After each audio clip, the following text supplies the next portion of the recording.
এখন যে প্রজেক্টটা দেখতে পাচ্ছেন, তো এটা হচ্ছে নেক্সট ভিডিওতে বানাইছিলাম। এটা হচ্ছে নেক্সট.js এর এপি রাউট দিয়ে তৈরি করছিলাম। তো ক্রাড অপারেশনটি ওই ভিডিওতে দেখেছিলাম, যদি না দেখে থাকেন ডিসক্রিপশন বক্সে এবং হচ্ছে আই বাটনে পেয়ে যাবেন। সো এখানে হচ্ছে আমরা যে MongoDB ইউজ করছিলাম সেটা হচ্ছে আমরা কোনটা ইউজ করছিলাম, আমরা হচ্ছে লোকাল যে কম্পাসটা আছে ওইটা ইউজ করছিলাম। তো এক ভাইয়ের একটু প্রবলেম হচ্ছিল যে হচ্ছে অ্যাটলাসটা কীভাবে কানেক্ট করে সেটার জন্য। তো আজকে আমরা দেখবো যে কীভাবে MongoDB অ্যাটলাসটা কানেক্ট করতে হয়। তো চলুন শুরু করা যাক। সর্বপ্রথম গুগলে যাবেন, যার পরে সার্চ দেবেন হচ্ছে MongoDB অ্যাটলাস অ্যাটলাস অ্যাটলাস। তো MongoDB অ্যাটলাস আসার পরে ওর ভিতরে ঢুকবেন। MongoDB অ্যাটলাস চলে এসেছে, তো একটু জুম আউট করে নিই। ওকে, তো সর্বপ্রথম যেটা করতে হবে সেটা হচ্ছে try for free, then register করতে হবে। তো নর্মালি এইভাবেও করতে পারেন অথবা জিমেল দিয়েও করতে পারেন, তো আমি জিমেল দিয়েই করবো। দেন হচ্ছে অ্যাকসেপ্ট অ্যান্ড সাবমিট। সাবমিট করার পর এই জায়গাটাতে চলে আসবেন। দেন আপনাকে যেটা করতে হবে ক্রিয়েট করার পরে এখানে হচ্ছে বেশ কিছু অপশন দেখতে পাচ্ছেন। তো এগুলো হচ্ছে আপনার প্যাকেজ, মানে কোন কোন প্যাকেজ নেবেন, যে কোনো প্যাকেজে নিতে পারেন। এগুলো হচ্ছে মনে করেন আপনার এখানে হচ্ছে 10 জিবি স্টোরেজ দিবে, তো এগুলো পে করতে হবে এবং এটা সার্ভারলেস, এগুলো নিয়ে আমাদের মাথা ব্যথা নেই, আমরা হচ্ছে ফ্রিটা দেখবো। সো এটা হচ্ছে ফ্রি। তো ফ্রিতে ক্লিক করার পরে আমরা হচ্ছে কোথায় হোস্ট করতে চাই, প্রোভাইডারকে আমরা হচ্ছে AWS বাই ডিফল্ট আছে ওইটাই নিতে পারি, এবং চাইলেও গুগল ক্লাউড অথবা অ্যাজার এগুলোও নিতে পারি। এবং তৃতীয়টা হচ্ছে আপনার হচ্ছে ডাটাবেজের লোকেশনটা কোথায় হবে, মানে ডাটাবেজের ডাটা সেন্টার যে থাকে সেটা কোন জায়গার হবে। সো কাছাকাছি কোথাও নিতে পারেন।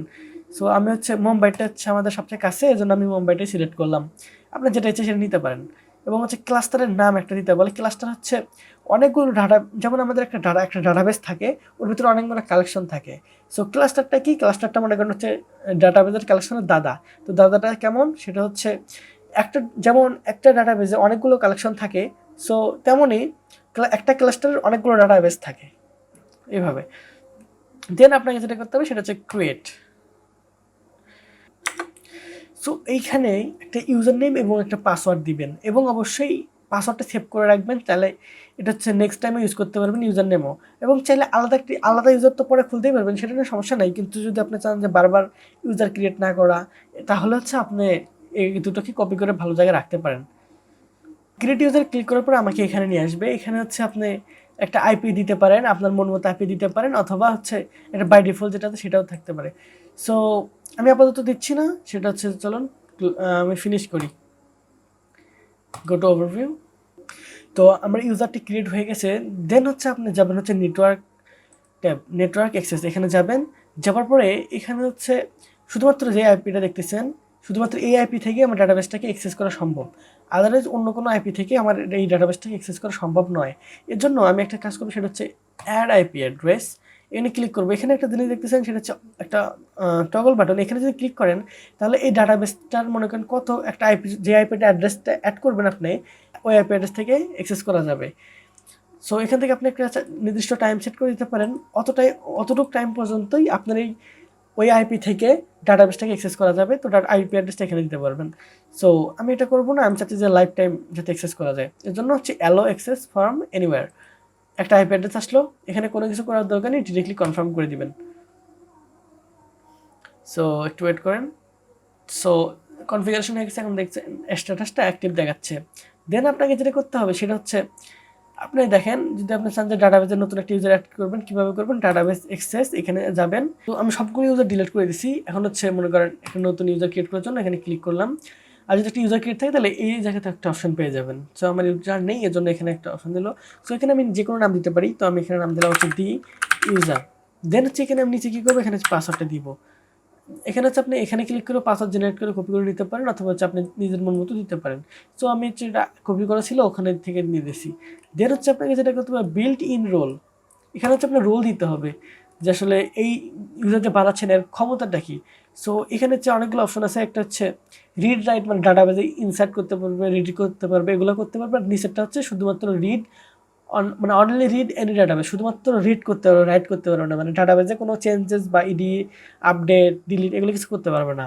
তো আমি এটাও দিতে পারি, আবার হচ্ছে অ্যাটলাস অ্যাডমিন, এবার অ্যাডমিনও বানাইতে পারি। সো আমি অ্যাডমিন দিয়ে বানালাম। দেন আমাকে যেটা করতে হবে সেটা হচ্ছে অ্যাড ইউজার।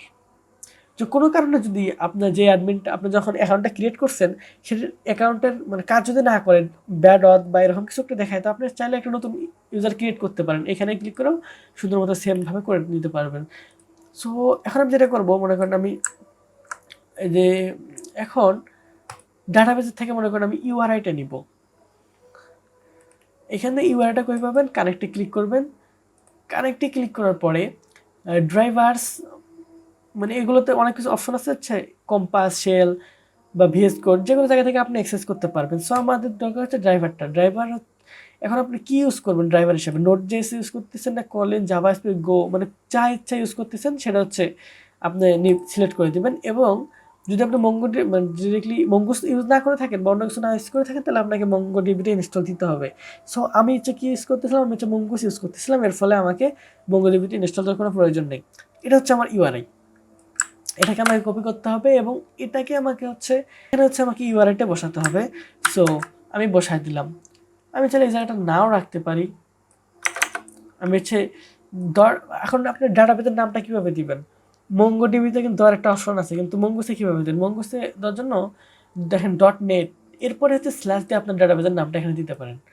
আর এখানে ইউজার নেম এবং পাসওয়ার্ডটা দিবেন। একটা জিনিস খেয়াল করবেন, সেটা হচ্ছে দেখেন এইখানে ইউজার নেম নাও দেওয়া থাকতে পারে, একই সিস্টেমে হচ্ছে এই যে এগুলো থাকতে পারে এখানে, কিন্তু দেখেন হচ্ছে ডবল স্ল্যাশের পরে আপনাকে দিতে হবে ইউজার নেমটা এবং ক্লোন, এবং হচ্ছে @ মাঝখানে আপনাকে পাসওয়ার্ডটি দিতে হবে। একটু মেক শিওর হবেন যে এই ক্লোন অথবা @ যাতে কেটে না যায়, অথবা এখানে একটা স্ল্যাশ যাতে কেটে না যায়, তাহলে হচ্ছে আপনার, তাছাড়া কিন্তু আপনার ডাটাবেস কাজ করবে না। এখন হচ্ছে এখানে আপনাকে পাসওয়ার্ডটা দিতে হবে। সো পাসওয়ার্ডটা আমি দিয়ে নিলাম।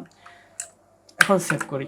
চলুন দেখি এখন হচ্ছে আমার, আচ্ছা একটা জিনিস সেটা হচ্ছে যখন আপনি ইএনভি ফাইলে কোনো কিছু করবেন, অবশ্যই আপনাকে সার্ভারটা রিস্টার্ট দিয়ে নিতে হবে। এটা হচ্ছে সার্ভারটা একটু রিস্টার্ট দিয়ে নেন, মাঝে মাঝে একটু সমস্যা হবে তাছাড়া। তো আমি সার্ভারটা আবার স্টার্ট করলাম। সো আমার স্টার্ট হয়ে গেছে। এখন হচ্ছে আমি আমার ওয়েবসাইটে, সো এখানে এসেছি, দেখেন এটা এখানে কোনো ডাটা নেই। সো আমি এখন কিছু একটা যদি লিখে যদি অ্যাড করি, তাহলে দেখেন সাকসেসফুলি অ্যাড হয়েছে। যদিও আমি রিলোড হ্যান্ডেল করিনি, এর জন্য হচ্ছে ডাটাটা আসেনি। একটু আপনি রিলোড দিয়ে দেখেন যে হচ্ছে হ্যাঁ আমার ডাটাটা চলে এসেছে। আর আমি চাইলে এখানে মানে ক্রিয়েট, আপডেট মানে সব কিছু করতে পারি আর কি। তো এইভাবে হচ্ছে আপনি চাইলে অ্যাটলাস অ্যাড করতে পারবেন আর কি।